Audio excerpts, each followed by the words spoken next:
Shalom saudara terkasih, puji Tuhan kita boleh berjumpa lagi.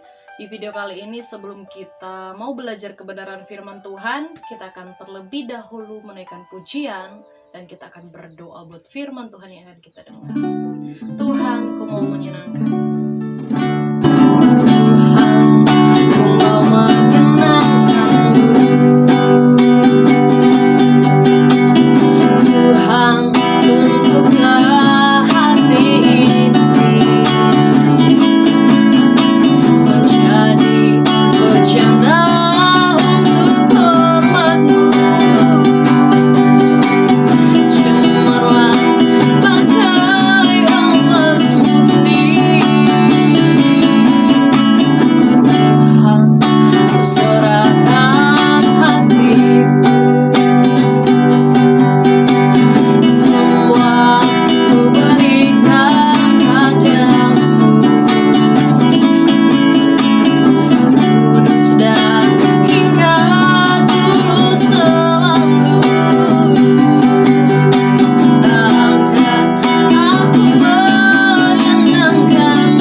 Kebenaran firman-Mu, karena kami percaya firman-Mu menjadi kekuatan penolong di dalam kehidupan kami. Urapi hamba-Mu, pakai hamba-Mu menjadi saluran berkat-Nya Tuhan. Dalam nama Tuhan Yesus kami berdoa, haleluya, puji Tuhan, amin.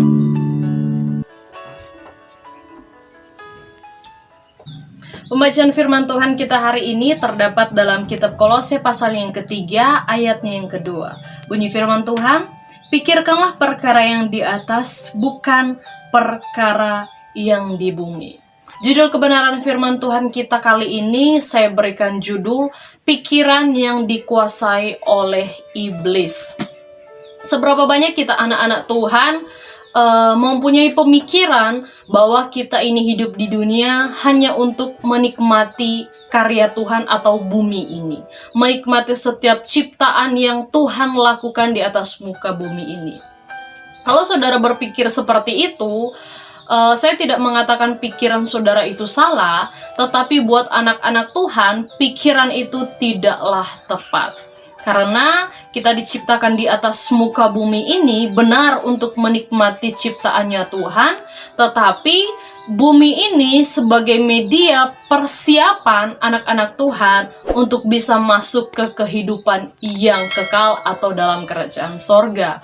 Tentunya semua orang di muka bumi ini menyadari bahwa kita hidup di dunia ini hanyalah sementara.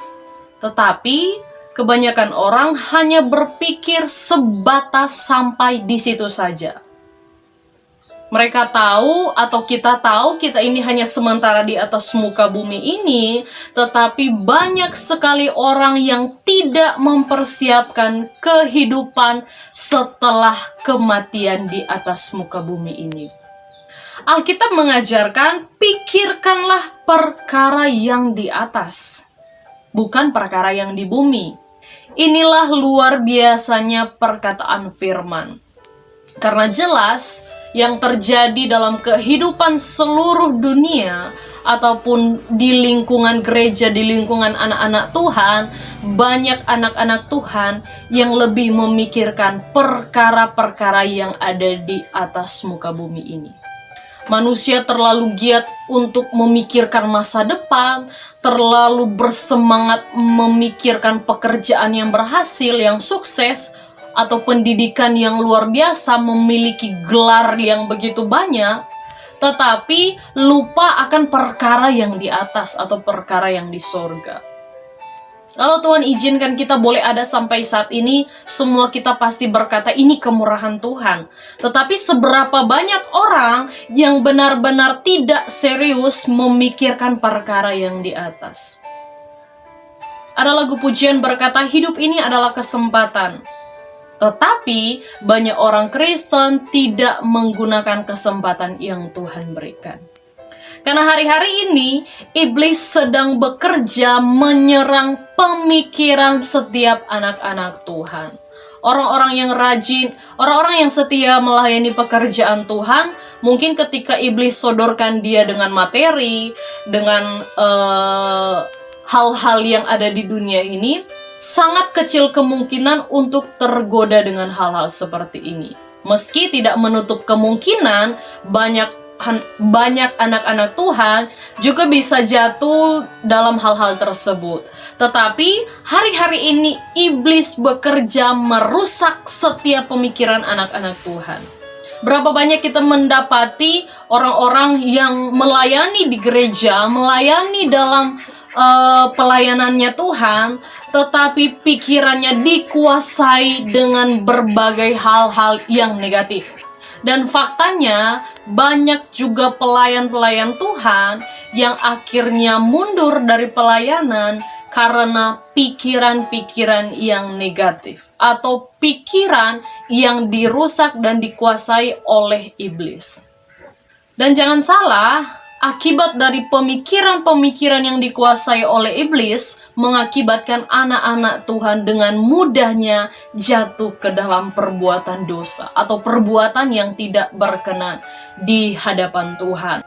Iblis tidak bisa kita anggap sepele, sekalipun dia tidak kelihatan atau sekalipun kita ini benar-benar sudah setia beribadah, setia bergereja, tetapi jangan salah, iblis punya 1001 cara untuk menjatuhkan setiap anak-anak Tuhan. Iblis tidak akan bekerja dengan hebat kepada orang-orang yang memang sudah ada di dalam dosa, tetapi iblis akan berusaha sekuat tenaga untuk menjatuhkan anak-anak Tuhan yang ada di dalam gereja, untuk mengacaukan setiap pemikiran anak-anak Tuhan yang ada di dalam rumah Tuhan.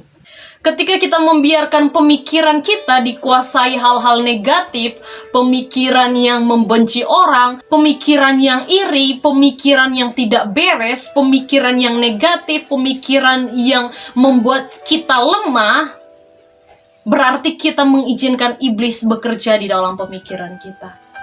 Anak-anak Tuhan harus mempunyai pemikiran yang di atas, firman Tuhan katakan. Untuk itulah anak-anak Tuhan harus juga bekerja keras melawan pemikiran-pemikiran yang dari iblis. Karena kalau kita membiarkan iblis merasuki, mengendalikan pemikiran kita, lambat atau cepat pasti itu akan berbuah pada perbuatan yang tidak benar. Ketika saudara menghadapi pergumulan, ketika saudara dihadapkan dengan berbagai tantangan, iblis akan berbisik, iblis akan mengacaukan pemikiran kita. Ia berkata, oh kamu tidak akan keluar dari masalahmu, oh kamu tidak akan bisa menyelesaikan persoalanmu, oh Tuhan sudah tidak bisa menolong kamu. Inilah pekerjaan kuasa kegelapan. Jadi ketika kita menghadapi apapun dalam dunia ini, kita harus senantiasa mengingat bahwa iblis akan mencari kesempatan di dalamnya. Iblis akan mengambil kesempatan di balik apa yang kita alami. Dan ketika kita membiarkan hal itu terjadi, dengan sendirinya kita akan berpikir bahwa benar pergumulan ini terlalu berat, bahwa benar saya tidak sanggup lagi, bahwa benar saya ini tidak berguna lagi. Iblis merusak pemikiran saudara. Bagaimana kita bisa melawan pemikiran-pemikiran yang dari iblis? Yang pertama saudara, kita harus punya komitmen untuk tetap berpikir positif.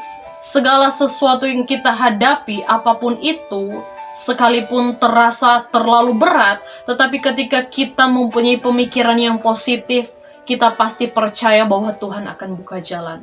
Firman Tuhan saja berjanji bahwa apapun yang kita alami, pergumulan yang kita hadapi tidak akan melebihi kekuatan kita, tidak akan melebihi kemampuan kita. Jadi ketika saudara diperhadapkan dengan pergumulan, saudara mau melawan pemikiran-pemikiran dari iblis, saudara harus punya komitmen untuk tetap berpikir positif. Dan yang kedua, kita harus bisa mengontrol pemikiran kita. Iblis akan menggunakan berbagai macam cara untuk mengacaukan setiap pemikiran kita. Ketika dalam rumah tangga, kita diperhadapkan dengan masalah keluarga yang rumit, masalah suami istri yang rumit, iblis akan mulai berkata, rumah tanggamu akan hancur, suamimu tidak akan berubah, istrimu tidak akan berubah, rumah tanggamu akan berantakan. Iblis akan membuat pemikiran kita menjadi rusak, menjadi orang yang pemarah, orang yang tidak bisa mengendalikan emosi dan lain sebagainya. Jadi kita harus mengontrol pemikiran kita. Karena pemikiran yang baik, pemikiran yang positif akan membawa hidup kita lebih baik, saudara. Akan membawa hidup kita maju bukannya mundur. Akan membuat hidup kita naik bukannya turun. Karena kalau kita membiarkan iblis merasuki pemikiran kita, iblis mengontrol pemikiran kita, pasti kita tidak akan pernah maju. Karena yang iblis sodorkan hanyalah pemikiran yang melemahkan kita, menjatuhkan kita, bahkan membuat kita tidak berdaya, merasa bahwa diri kita ini tidak berguna, merasa hidup ini tidak berguna. Bahkan iblis juga bisa membuat kita berpikir bahwa Tuhan itu tidak ada. Saya juga pernah merasakan titik di mana sepertinya Tuhan tidak menolong. Iblis merasuki pemikiran saya, sepertinya Tuhan tidak peduli, Tuhan tidak mendengar doa saya. Tetapi Tuhan, Dia Allah yang setia. Tuhan memberi Roh Kudus yang luar biasa untuk tetap menguatkan iman saya di dalam Tuhan. Sekalipun terkadang kita mencurigai Tuhan karena pemikiran kita, tetapi Dia tetap Allah yang setia. Makanya saudara, firman Tuhan berkata, pikirkanlah perkara yang ada di atas.